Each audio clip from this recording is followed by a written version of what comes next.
আল্লাহ পাক রব্বুল আলামিন বলেন, পয়গম্বর আপনি আপনার উম্মতদেরকে জানিয়ে দেন, তাদের নামাজ, তাদের রোজা, তাদের হজ, যাকাত, হায়াত, মওত, জীবন যা কিছু আছে সকল কিছু শুধুমাত্র কেবলমাত্র একজনের জন্য হবে। তার নাম হলো আমার আল্লাহ। আল্লাহ আল্লাহ কে মুবারক নাম হায়, আল্লাহ আল্লাহ আশিকু কা কাম হায়। আল্লাহ আল্লাহ ইচে শিরিনিস্ত নাম শিরে সাকর্মী কুনাদ জানাম তামাম।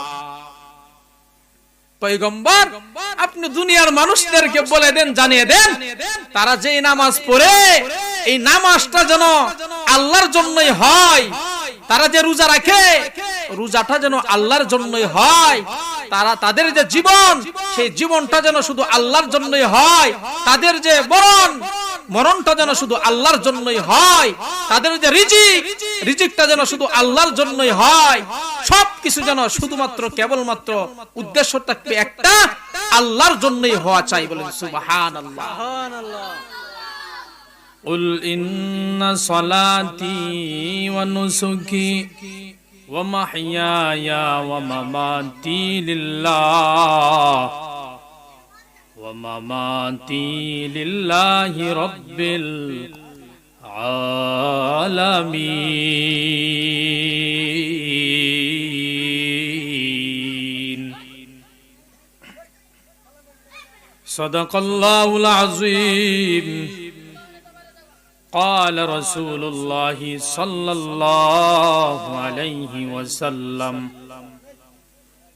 أول ما يحاسب به العبد يوم القيامة الصلاة أو كما قال النبي صلى الله عليه وسلم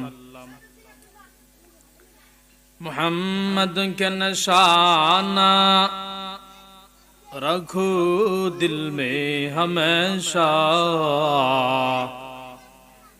ساق شوی مرد کمال امت مصطفیٰ بلغ العلا بکمالہ کشف الدجا بجمالہ حسنت جمیع خصالہ صلو علیہ وآلہ لا الہ الا اللہ ذکر حقامت غدائی روح را مرحمہ متی دل مجروح را سنگ دلاس قلیلا پاک کون سینہ باتی کے محبت چاکے کن لا الہ الا اللہ لا الہ الا اللہ لا الہ الا اللہ বহু দূরে মদিনা বহু দূরে মদিনা কেমনে যাবো জানি না দয়া করো মায়ার আল্লাহ দয়া করো মাবুদ আল্লাহ পুরাও মনের বাসনা লা ইলাহা ইল্লাল্লাহ লা ইলাহা ইল্লাল্লাহ ذکر حقامت غدائی روح را مرحمہ متی دل مجروح را سنگ دلاس قلیلا پاک کون سینہ باتی کے محبت چاکے کن دل چو خالی یاد حق سے ای جوا کانا یہ شیطہ یو دل بےغما لا الہ الا اللہ লা ইলাহা ইল্লাল্লাহু মুহাম্মাদুর রাসূলুল্লাহ সাল্লাল্লাহু আলাইহি ওয়াসাল্লাম। আল্লাহ তাআলা বলেন লা ইন শাকারতুম লা আযীদান্নাকুম ওয়া লা ইন কাফারতুম ইন্না আযাবি লাশাদীদ। বান্দা নিয়ামত পেয়েছো তো নিয়ামতের শুকর আদায় কর। যদি নিয়ামতের শুকর আদায় করতে পারো, আল্লাহ বলেন লা আযীদান্নাকুম, অবশ্যই অবশ্যই আমি আল্লাহ তোমাকে সেই নিয়ামত আরো বৃদ্ধি করে দেব। বলেন সুবহানাল্লাহ। আর যদি নিয়ামত পাওয়ার পরে নিয়ামতের না শুকরিয়া আদায় করো, আল্লাহ বলে বান্দা তোমার কাছ থেকে আমার নিয়ামত ছিনায় নেবই অবশ্যই, এরপরে তোমার জন্য কঠিন আযাবের ব্যবস্থা করে দেব। পবিত্র কালামুল্লাহ শরীফ থেকে আমি একটি আয়াত তেলাওয়াত করেছি এবং হুজুর আকরাম সাল্লাল্লাহু আলাইহি ওয়াসাল্লামের সংখ্যাগণিত হাদিস থেকে ছোট্ট একটি হাদিসের টুকরা তেলাওয়াত করেছি। আল্লাহ পাক রব্বুল আলামিন যদি আমাকে তৌফিক দান করেন, ইহার ভিতর থেকে আমি আমার আলোচনা করার চেষ্টা করব। মা তৌফিকি ইল্লা বিল্লাহ। আল্লাহ পাক রব্বুল আলামিন পবিত্র কালামের মধ্যে বলেন কুল ইন্না সলাতি ওয়া নুসুকি ওয়া মাহইয়ায়া ওয়া মামাতি লিল্লাহি রাব্বিল আলামিন। ও দুনিয়ার বনি আদম সন্তানের দল, আল্লাহ বলেন কুল ইন্না সলাতি, পয়গম্বর আপনি দুনিয়ার মানুষদেরকে জানিয়ে দিন, বলে দিন, কুল আপনি বলেন ইন্না সলাতি, নিশ্চয়ই বান্দা তোমার নামাজ, অনুসুকি ওয়া মাহইয়ায়া ওয়া মামাতি লিল্লাহি রাব্বিল আলামিন, তোমার হায়াত, তোমার জীবন, তোমার মউত, তোমার কুরবানি, তোমার নামাজ, তোমার যা কিছু আছে সবকিছু শুধুমাত্র কেবলমাত্র আল্লাহর জন্যই যেন হয়। বলেন সুবহানাল্লাহ। আল্লাহ তাআলা পয়গম্বরকে ওয়াজ করতেছেন, বলে পয়গম্বর আপনি দুনিয়ার মানুষকে জানিয়ে দিন, বলে দিন ও দুনিয়ার বনি আদম সন্তানের দল, তোমাদের নামাজ, তোমাদের রোজা, তোমাদের হজ, তোমাদের যাকাত, তোমাদের কুরবানি, তোমাদের হায়াত, তোমাদের মউত সবকিছু শুধুমাত্র কেবলমাত্র একজনের জন্যই হবে। কার জন্য? আল্লাহর জন্য, আল্লাহ ও আল্লাহর রাসূলের জন্য হতে হবে। এটা আল্লাহ তাআলা কোরআনে বলে দিয়েছেন। আমার উদ্দেশ্য হলো আমি নামাজ নিয়ে কিছু কথা বলবো। নামাজ আসলে আমরা নামাজ পড়ি, আমাদের নামাজটা কতটুকু গ্রহণযোগ্য হয়, আসলে নামাজের দ্বারা কি কি হাসিল হয় এগুলো জানার দরকার আছে না নাই?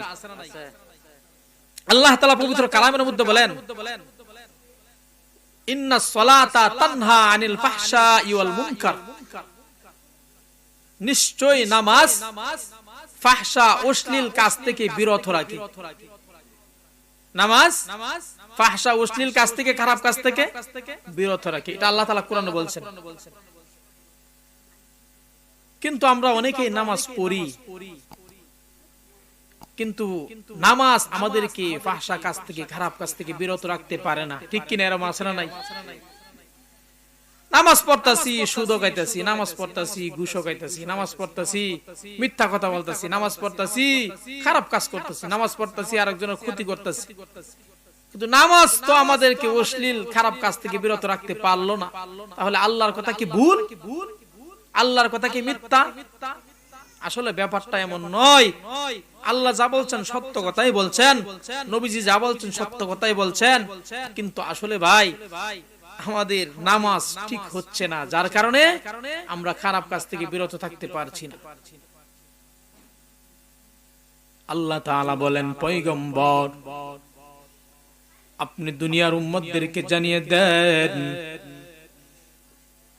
আপনি তাদেরকে বলে দেন কুল পয়গম্বর ইন্না সলাতি, এ বান্দা তোমার নামাজ, ওয়া নুসুকি ওয়া মাহইয়ায়া ওয়া মামাতি লিল্লাহি রাব্বিল আলামিন।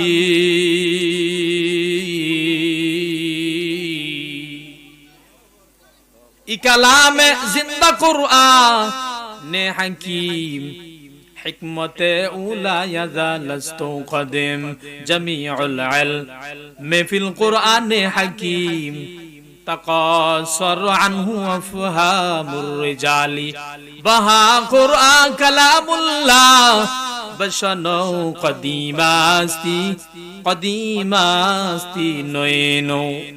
আল্লাহ তাআলা বলেন পয়গম্বর আপনি আপনার উম্মতদেরকে জানিয়ে দেন ও বান্দা কুল ইন্না সলাতি তোমার নামাজ তোমার রোজা তোমার হজ তোমার যাকাত তোমার হায়াত তোমার মউত তোমার সবকিছু শুধুমাত্র কেবলমাত্র একজনের জন্য হবে তার নাম চিল্লায়া বলো কে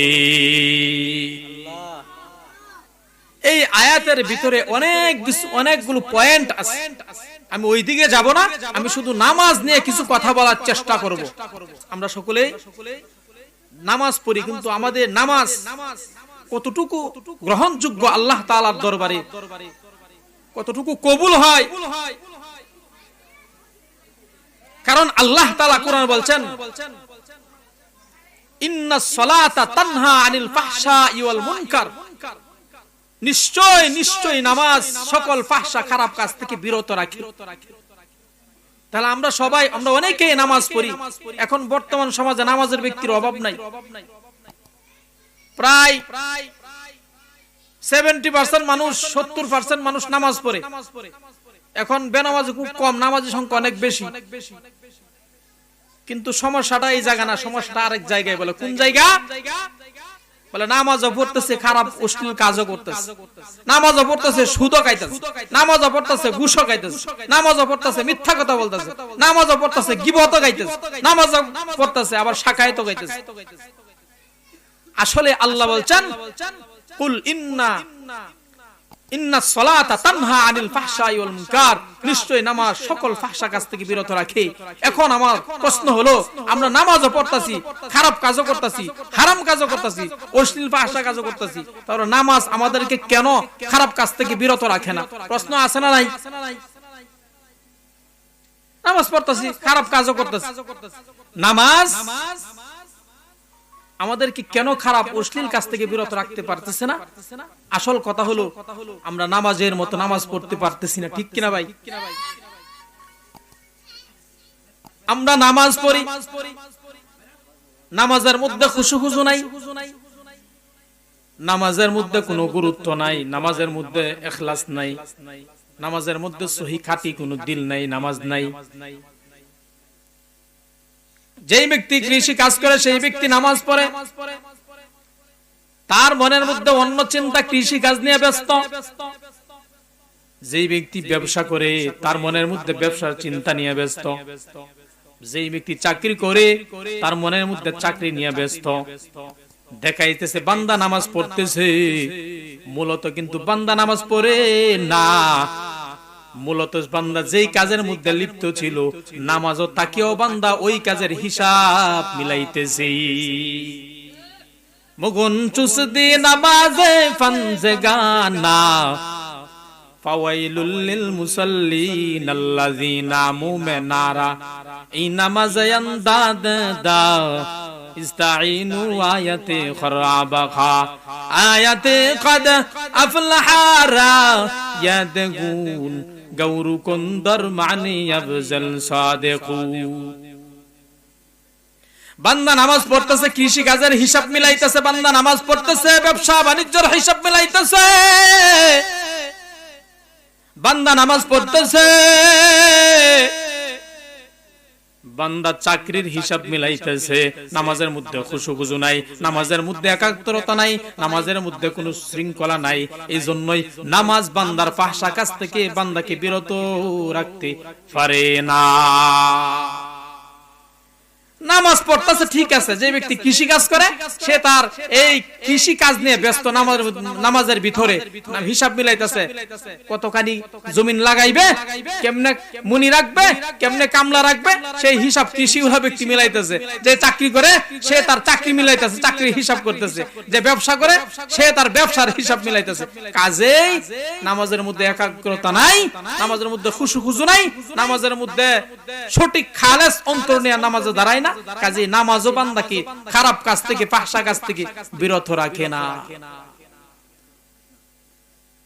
অথচ আল্লাহ তাআলা কোরআনে বলেন পয়গম্বর আপনি বলে দেন কুল আপনি বলেন ইন্না সলাতি বান্দা তোমার নামাজ ওয়া নুসুকি ওয়া মাহইয়ায়া ওয়া মামাতি লিল্লাহি রাব্বিল আলামিন বান্দা তোমার নামাজ, তোমার রোজা, তোমার হজ, তোমার যাকাত, তোমার কুরবানি, তোমার জীবন, তোমার মরণ, প্রত্যেকটা জিনিস শুধুমাত্র কেবলমাত্র একজনের জন্য হওয়া চাই, তার নাম হলো আমার আল্লাহ। আল্লাহু আকবার। এই সব কিছুই আল্লাহর জন্য হওয়া চাই, কিন্তু আমরা নামাজ পড়ি, আমাদের নামাজের মধ্যে একাগ্রতা নাই, নামাজের মধ্যে খুশু হুজু নাই, যার কারণে নামাজ আমাদেরকে খারাপ অশ্লীল কাজ থেকে বিরত রাখতে পারে না। অথচ নবীজি বলেন, হাদিসের মধ্যে বলেন, ক্বালা রাসূলুল্লাহ সাল্লাল্লাহু আলাইহি ওয়াসাল্লাম আউয়ালু মা ইউহাসাবু বিহিল আবদু ইয়াউমাল কিয়ামাতিস সালাহ। কিয়ামতের ময়দানে আল্লাহ পাক রব্বুল আলামিন সর্বপ্রথম নামাজের হিসাব নেবেন, নামাজের হিসাব নেবেন। যেই ব্যক্তির নামাজের হিসাব ঠিক হয়ে যাবে, ওই ব্যক্তির কিয়ামতের ময়দানে হিসাবটা সহজ হয়ে যাবে। আলহামদুলিল্লাহ। যার নামাজের হিসাব সঠিক হয়ে যাবে, যার নামাজের হিসাব সুন্দর হয়ে যাবে, কিয়ামতের ময়দানে ওই বান্দার সওয়াল জবাব, ওই বান্দার প্রশ্ন সহজ হয়ে যাবে জান্নাতে যাওয়ার জন্য। বলেন সুবহানাল্লাহ। এই জন্য আমাদের নামাজ সুন্দর করার দরকার আছে না নাই? আমরা যদি আমাদের নামাজকে সুন্দর করতে পারি, তাহলে হাসরের ময়দানে কঠিন আযাব থেকে রক্ষা পাবো। এই জন্য আমাদের নামাজ সুন্দর করার দরকার আছে না নাই? আসলে আমাদের নামাজটা নামাজের মতো হয় না। সাহাবায়ে কেরামদের নামাজ কত সুন্দর ছিল, নামাজের জন্য তো কত পাগল পারা ছিল।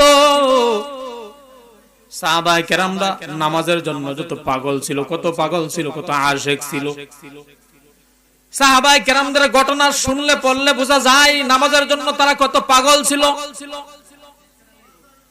একজন সাহাবী আব্দুল্লাহ আনসারী রাদিয়াল্লাহু তাআলা আনহু, তিনি এতটাই গরীব ছিলেন, এতটাই অসহায় ছিলেন, এতটা গরীব ছিলেন, ওনার ঘরে কোনো খাবার ছিল না, টাকা পয়সা অর্থ সম্পদ কোনো কিছুই ওনার ঘরের মধ্যে ছিল না। এমনকি তিনার কাপড় পরিধান করার মতো কোনো কাপড়ও ছিল না। ওই আব্দুল্লাহ আনসারী সাহাবী, উনি নামাজের জন্য কত পাগল, কত পাগল। একটা ঘটনা আপনাদেরকে শোনাইবো নাকি? শুনবেন সবাই। এক সাহাবীর করুণ ঘটনা, নামাজের জন্য কত পাগল ছিল।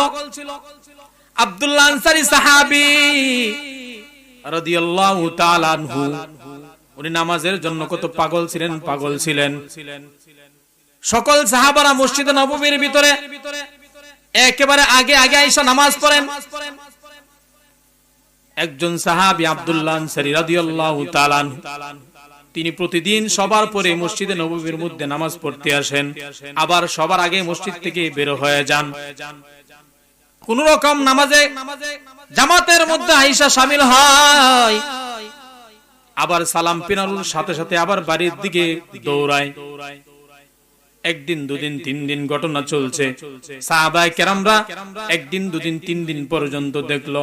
কিছুদিন দেখার পর সাহাবায়ে কেরামদের ভিতরে কানা ঘুষা শুরু হয়ে গেল, সমালোচনা শুরু হয়ে গেল। সাহাবায়ে কেরামরা সমালোচনা করতেছেন, ব্যাপার কি? আমরা সকল সাহাবায়ে কেরাম আগে ভাগে মসজিদের ভিতরে ঢুকি, আবার সবার পরে মসজিদ থেকে বের হয়। আব্দুল্লাহ আনসারী এগুলো কি করে? আমরা সাহাবীরা তো এমন করতে পারি না, আমরা তো পয়গম্বরের সাহাবী। আমরা যদি সবার পরে মসজিদে আসি, আবার সবার আগে মসজিদ থেকে বের হয়ে যাই, তাহলে তো আল্লাহর দরবারে হিসাব দিতে পারবো না। আব্দুল্লাহ আনসারী এমন কেন করে? পয়গম্বরের দরবারে নালিশ চলে গেল, বিচার চলে গেল। পয়গম্বর সাহাবায়ে কেরামদেরকে ডাক দিয়ে বলো, ও সাহাবায়ে কেরাম, তোমরা আব্দুল্লাহ আনসারী সাহাবীকে কিছুই বলবা না, আমি যা বলার আমি তাকে বলবো। পয়গম্বর সাহাবায়ে কেরামদেরকে নিয়ে আব্দুল্লাহ আনসারীর বাড়িতে রওনা হয়ে গেলেন। কিছু দূর যাওয়ার পরে আল্লাহর পয়গম্বর যখন বাড়ির কিনারায় চলে গেল, যাওয়ার সময় হযরত আবু বকর রাদিয়াল্লাহু তাআলা আনহুকে ডাক দিয়ে বলে, আবু বকর, আব্দুল্লাহ আনসারীকে ডাক দাও। ডাক দেওয়া হলো, আব্দুল্লাহ আনসারী কোনো আওয়াজ দেয় না। একবার, দুবার, 3 বার ডাকার পর আব্দুল্লাহ আনসারী কোনো কথা বলে না। ইতিমধ্যে আল্লাহর পয়গম্বর বলেন, আবু বকর চলো আমরা মসজিদের দিকে আবার চলে যাই। যখন কিছু দূর চলে গেল, যাওয়ার পর আব্দুল্লাহ আনসারী পিছন দিক থেকে ডাক দিয়ে বলে, ও আল্লাহর পয়গম্বর, আপনি মনে হয় আমাকে ডাকছিলেন, আমি আপনার ডাক শুনতে পেরেছি কিন্তু আসতে পারি নাই। আমার অবস্থা বড় কঠিন, বড় করুণ, এজন্য আমি আপনার সাথে দেখা করতে পারি না, সাক্ষাৎ করতে পারি নাই, আপনার ডাকে আমি সাড়া দিতে পারি না, বেয়াদবি মাফ করবেন হুজুর। যখন এই কথা বলল, আল্লাহর পয়গম্বর বলেন, ও আব্দুল্লাহ আনসারী, আমি তোমাকে ডাকলাম এজন্য তুমি প্রতিদিন কেন সবার পরে মসজিদে যাও, আবার সবার আগে মসজিদ থেকে বের হয়ে আসো? সাহাবী ডাক দিয়া বলেন, আল্লাহর পয়গম্বর, আল্লাহ তাআলা আমাকে বড় গরিব বানাইছে, আমি আব্দুল্লাহ এতটাই গরিব, আমার টাকা নাই, পয়সা নাই, আমার কোনো কিছুই নাই, আমার কোনো কিছুই নাই, খাবারের জন্য কিছু নাই, আমার এমন অবস্থা হয়ে গেল, আমার আর আমার বিবির দুইজনে একটা কাপড়, আমরা দুইজনে একটা কাপড় পরিধান করিয়া তারপর মসজিদে গিয়ে নামাজ আদায় করি। সুবহানাল্লাহ। হুজুর আয়েশা বলেন, আমি দেরি করব না, ঘটনা সংক্ষিপ্তে আমি শেষ করে দিব। হুজুর যেটা আয়েশা বলেন, আব্দুল্লাহ আনসারীকে জিজ্ঞাসা করো, আব্দুল্লাহ আনসারী, তুমি প্রতিদিন সবার পরে মসজিদে যাও, আবার সবার আগে মসজিদ থেকে বের হয়ে আসো, আমার সাহাবারা তো এমন করে না, ব্যাপার কি, তুমি এমন করো কেন? আব্দুল্লাহ আনসারী বলে, পয়গম্বর, আমার তো টাকা নাই, পয়সা নাই, আমি এতটা গরিব, এতটা অসহায়, আমার খাবারের মতো কিছু নাই, এমন কি কাপড় পরিধান করার মতো কাপড়ও নাই, আমি আর আমার বিবি আমরা দুজনের একটা কাপড় পরিধান করিয়া নামাজ পড়ি। পয়গম্বর বলেন, আব্দুল্লাহ আনসারী, এটাও কি সম্ভব? কিভাবে তোমরা দুইজনে এক কাপড় পরিধান করে নামাজ পড়ো? আব্দুল্লাহ আনসারী ডাক দিয়া বলেন, পয়গম্বর, আমার ঘরের ভিতরে সুন্দরভাবে আমি একটা গর্ত খনন করেছি, ওই গর্তের ভিতরে আমার বিবিকে আমি রাখিয়া যখন মসজিদে নববীর মধ্যে আজান শুরু হয়ে যায়, সাথে সাথে আমি দৌড়ায়া এই একটা কাপড় পরিধান করিয়া তারপর মসজিদের ভিতরে গিয়া নামাজ আদায় করি। আপনি যখন পয়গম্বর সালাম ফিরায় দেন, সাথে সাথে আবার যেন ওয়াক্ত চলে না যায়, দৌড়ায়া বাড়ির দরজায় ফিরে আসি, আবার ওই গর্তের ভিতরে আমি ঢুকি, আমার বিবিকে ওই কাপড়টা দিয়ে পরিধান করার জন্য। আমি উলঙ্গ অবস্থায় গর্তের ভিতরে ঢুকিয়া বিবিকে দেই ওই কাপড়টা পরিধান করার জন্য। আমার বিবি ওই কাপড়টা পরিধান করে, ওই কাপড়টা পরিধান করার পর আমার বিবি নামাজ আদায় করে, আমরা এমনি ভাবে নামাজ আদায় করতেছি। এই ঘটনা যখন পয়গম্বর শুনলো, শোনার পরে পয়গম্বরের চক্ষু দিয়ে টপ টপ করে পানি পড়তে শুরু হয়ে গেল। সুবহানাল্লাহ। এই ঘটনা শোনার পরে পয়গম্বর কান্না করতে শুরু করলেন, বলে, আব্দুল্লাহ আনসারী, এটাও কি সম্ভব? নামাজের জন্য তুমি এত পাগল, এত আশেক, তুমি নামাজের জন্য এত দেওয়ানা তুমি? এই ঘটনা শোনার পরে পয়গম্বর বলতেছে, আব্দুল্লাহ আনসারী, চলো তোমার বাড়িতে যাই, একটু গিয়ে দেখি তোমার কথা কি বাস্তব সত্য কিনা। যখন এই কথাটা পয়গম্বর শুনলো, শোনার পরে একটু পরীক্ষা করার জন্য, যাচাই করার জন্য, একটু জাস্টিফাই করার জন্য পয়গম্বর আব্দুল্লাহ আনসারী বাড়িতে চলে গেলেন। চলে যাওয়ার পরে গিয়া দেখে ঘরের ভিতরে শুধু অন্ধকার, নাই দরজা, নাই জ্বালানা, নাই বাতি, কোনো কিছুর ব্যবস্থা নেই, শুধু অন্ধকার দেখা যায়। পয়গম্বর বলে, আব্দুল্লাহ আনসারী, কিছুই তো দেখতে পাচ্ছি না। আব্দুল্লাহ আনসারী বলে, পয়গম্বর, আমার তো খাবারের মতো কিছুই নাই, আমার তো টাকা পয়সা নাই, কাপড় চোপড় নাই, ঘরে বাতি কিভাবে দিব, এজন্য অন্ধকার। পয়গম্বর বলে, আব্দুল্লাহ আনসারী, আসলে তুমি আল্লাহর জন্য, নবীর জন্য, ইসলামের জন্য, দ্বীনের জন্য, কুরআনের জন্য, নামাজের জন্য এতটা পাগল, অবশ্যই আমার আল্লাহ তোমার জন্য বড় পাগল। বলেন সুবহানাল্লাহ। পয়গম্বর সোজা চলে গেলেন মসজিদে নববীর ভিতরে, গিয়া সকল সাহাবায়ে কেরামকে ডাক দিলেন। ডাক দেওয়ার পরে একজন করে সকল সাহাবারা আসতেছেন। ঘটনা আমি সংক্ষিপ্ত বলতেছি, হুজুর বসে আছেন, আর লম্বা করব না। তো পয়গম্বর একজন করে সাহাবাকে ডাকতেছেন, সাহাবায়ে কেরাম, তোমরা সকলে এদিকে চলে আসো। তখন সাহাবায়ে কেরাম একজন করে আসতেছেন। আসার পরে পয়গম্বর ডাক দিয়ে বলতেছেন, তোমরা কে আছো? আমার আব্দুল্লাহ আনসারীকে একটু সহযোগিতা করবা, আমার আব্দুল্লাহ আনসারীকে একটু সহযোগিতা করবা, তোমরা কে পারবা? তখন হযরত আলী রাদিয়াল্লাহু তাআলা আনহু, হযরত উমর রাদিয়াল্লাহু তাআলা আনহু, হযরত আবু বকর রাদিয়াল্লাহু তাআলা আনহু, হযরত উসমান রাদিয়াল্লাহু তাআলা আনহু, তখন ওনারা আব্দুল্লাহ আনসারীকে কিছু কাপড় হাদিয়া দিলেন। কিতাবের ভিতরে আসছে, একটা দুইটা নয়, একটা নয়, দুইটা ব্যাগ ভরে, দুইটা একেবারে বস্তা ভরে তারপর আব্দুল্লাহ আনসারী বাড়িতে কাপড় পাঠিয়ে দিলেন। বলেন সুবহানাল্লাহ। তো পয়গম্বর যখন আব্দুল্লাহ আনসারী বাড়িতে গিয়েছিলেন আরেকটা ঘটনা দেখছিলেন। বলে ঘটনাটা কি? ঘটনাটা হলো পয়গম্বর যখন বাড়ির দরজার ভিতরে ঢুকছেন, ঢুকার পরে দেখেন বাড়ির সামনেই দুইটা খেজুর গাছ, ওই খেজুর গাছের সাথে দুইটা ছোট ছোট বাচ্চা বাঁধা অবস্থায় কান্না করতেছে। পয়গম্বর ওই ছোট্ট শিশু বাচ্চাদেরকে ডাক দিয়ে বলেন, ওগো বাচ্চারা, তোমরা কেন কান্নাকাটি করতেছো, কান্না করতেছো কেন? তোমাদেরকে খেজুর গাছের সাথে কে বেঁধে রাখছে? পয়গম্বর আমার ছোট্ট বাচ্চাদেরকে বহুত ভালোবাসতেন, অনেক ভালোবাসতেন, আদর করতেন, কিন্তু তোমাদের এমন অবস্থা হলো কেন? পয়গম্বরের এই কথা শোনার পরে বাচ্চারা কান্না করতেছে আর বলতেছে, পয়গম্বর, পাশের বাড়ি কোনো কাকা, কোনো চাচা, কোনো ভাই আমাদেরকে ওই খেজুর গাছের মধ্যে বেঁধে রাখে নাই। বলে কে বেঁধে রাখছে? বলে আমার আপন বাবা। বলে কেন?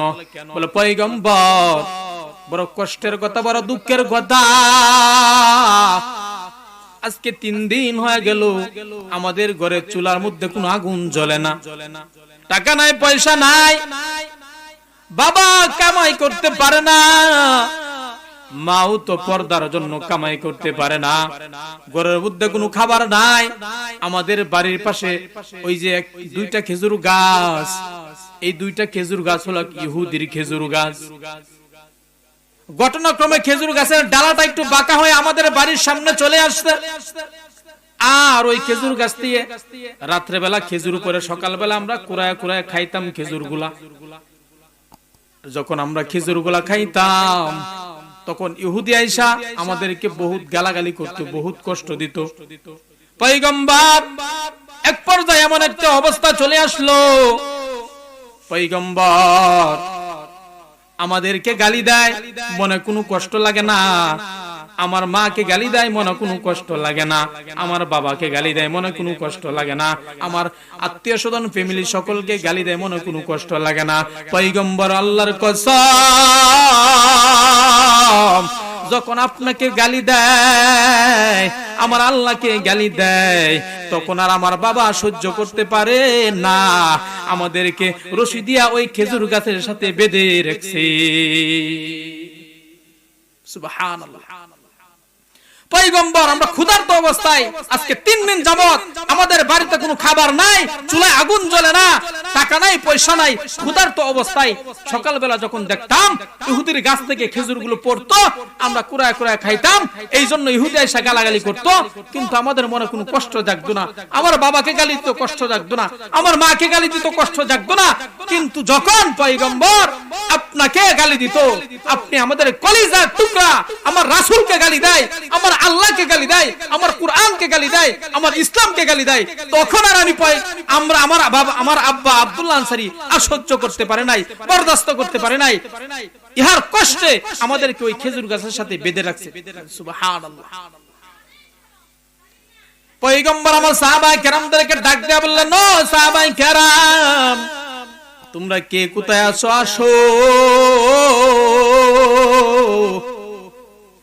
আব্দুল্লাহ আনসারীর করুণ কাহিনী আমার চোখের পানি আর রাখতে পারলাম না। জলদি করে সাহাবায়ে কেরাম কে কোথায় চলে আসো, চলে আসো। ইতিমধ্যে হযরত আলী রাদিয়াল্লাহু তাআলা আনহু চলে আসলেন। বলে পয়গম্বর আপনি কেন কাঁদেন? আলী রাদিয়াল্লাহু তাআলা আনহু যখন এই কথা বলল, পয়গম্বর বলেন আবু বকরকে খবর দাও। আবু বকর রাদিয়াল্লাহু তাআলা আনহু চলে আসলেন। বলে পয়গম্বর আপনি কেন কাঁদেন? পয়গম্বর বলে ও আবু বকর, আমার উমরকে খবর দাও। উমর রাদিয়াল্লাহু তাআলা আনহু আসলো, আসার বলে পয়গম্বর আপনি কেন কাঁদেন? পয়গম্বর বলে আবু বকর, তোমরা আসলে কোনো কাজ হবে না। আমার প্রিয় সাহাবী উসমানকে তাড়াতাড়ি ডাক দাও, তাড়াতাড়ি খবর দাও। পয়গম্বর যখন এই কথা বলল, বলার সাথে সাথে হযরত উসমান রাদিয়াল্লাহু তাআলা আনহুকে ডাক দেওয়া হলো। উসমান রাদিয়াল্লাহু তাআলা আনহু তখন আসলো। আসার পরে বলে পয়গম্বর আপনি আমাকে কেন খবর দিবেন, কেন ডাকছেন? পয়গম্বর বলে উসমান তুমি কি জান্নাত কামাই করতে চাও? উসমান রাদিয়াল্লাহু তাআলা আনহু বলে অবশ্যই পয়গম্বর, আমি জান্নাত কামাই করতে চাই। আল্লাহর পয়গম্বর বলে, উসমান, সুবর্ণ সুযোগ তোমার জন্য চলে আসছে। বলে, কেমন সুবর্ণ সুযোগ? বলে, উসমান, যদি তুমি জান্নাত কামাই করতে চাও তাহলে ওই আব্দুল্লাহ আনসারীর বাড়ির সামনে সুন্দর খেজুর গাছ আছে, খেজুর গাছ আছে, দুইটা খেজুর গাছ। একটি হলো ইহুদির খেজুর গাছ, ইহুদির খেজুর গাছ। যদি আব্দুল্লাহ আনসারীকে তুমি ক্রয় করে দিতে পারো, তার বিনিময়ে আল্লাহ তাআলা তোমাকে জান্নাত দান করবে। বলেন সুবহানাল্লাহ। যেই মুহূর্তে হযরত উসমান রাদিয়াল্লাহু তাআলা আনহু ওই আব্দুল্লাহ আনসারীর বাড়ির সামনে চলে গেলেন, আর ইহুদিকে ডাক দিয়ে বলতেছে, ইহুদি, তোমার খেজুর গাছ বিক্রি করবা নাকি? ইহুদি বলে, পয়গম্বর। ইহুদি বলে, ওই উসমান, হ্যাঁ আমি খেজুর গাছ বিক্রি করব, তবে শর্ত আছে। বলে, কি শর্ত? বলে, শর্ত হলো তুমি যদি তোমার 100 খেজুর গাছের একটা বাগান আছে বা 70টা খেজুর গাছের একটা বাগান আছে, ওই বাগান ওলা খেজুর গাছটা যদি আমাকে দিয়ে দাও, ওই বাগানটা যদি আমাকে তুমি দিয়ে দাও, বিনিময়ে আমি তোমাকে 2টা খেজুর গাছ দিয়ে দিব। উসমান রাদিয়াল্লাহু তাআলা আনহু বলেন, ও ইহুদি ভাই, আমি তোমার প্রস্তাবে রাজি হয়ে গেলাম। তুমি 2টা খেজুর গাছের বিনিময়ে 70টা খেজুর গাছ কেন? আমার কাছ থেকে যদি 1000 খেজুর গাছ চাইতা, শুধু তাই না, আমার উসমানের জীবনের যত সম্পত্তি আছে সকল সম্পত্তিও যদি তুমি চাইতা, আজকে আমি উসমান নিঃসন্দেহে তোমাকে দান করে দিতাম। ঘটনাটা আমি আর টানতে পারলাম না, সময়ের সংক্ষিপ্তর কারণে। হুজুর আয়েশা বসে রয়েছেন, এইজন্য আমি আর আগাইতেছি না। তো ওই ইহুদি বাড়ির সামনে যে 2টা খেজুর গাছ ছিল, ওই 2টা খেজুর গাছ হযরত উসমান রাদিয়াল্লাহু তাআলা আনহু ক্রয় করে দিলেন, কিনে দিলেন ইহুদির কাছ থেকে আব্দুল্লাহ আনসারীকে। পয়গম্বর খুশি হয়ে বলে, আব্দুল্লাহ আনসারী, তুমি নামাজের জন্য যে পাগল, ইসলামের জন্য যে পাগল, কুরআনের জন্য যে পাগল, আমার আল্লাহ খুশি হয়ে তোমাকে জান্নাত দিয়ে দিয়েছে। বলেন সুবহানাল্লাহ। আল্লাহ তাআলা উসমান রাদিয়াল্লাহু তাআলা আনহুকে জান্নাতের সার্টিফিকেট দুনিয়া থাকতে দিয়ে দিলেন। বলেন সুবহানাল্লাহ। তাদের নামাজ, তাদের কুরবানি, তারা দ্বীনের জন্য, ইসলামের জন্য, কুরআনের জন্য কত ত্যাগ দিতেন, জীবন, যৌবন, অর্থ, সম্পদ সবকিছু বিসর্জন করে দিতেন। এজন্যই আল্লাহ পাক রব্বুল আলামিন তাদেরকে দুনিয়া থাকতে জান্নাতের সার্টিফিকেট দিয়ে দিয়েছেন। সুবহানাল্লাহ।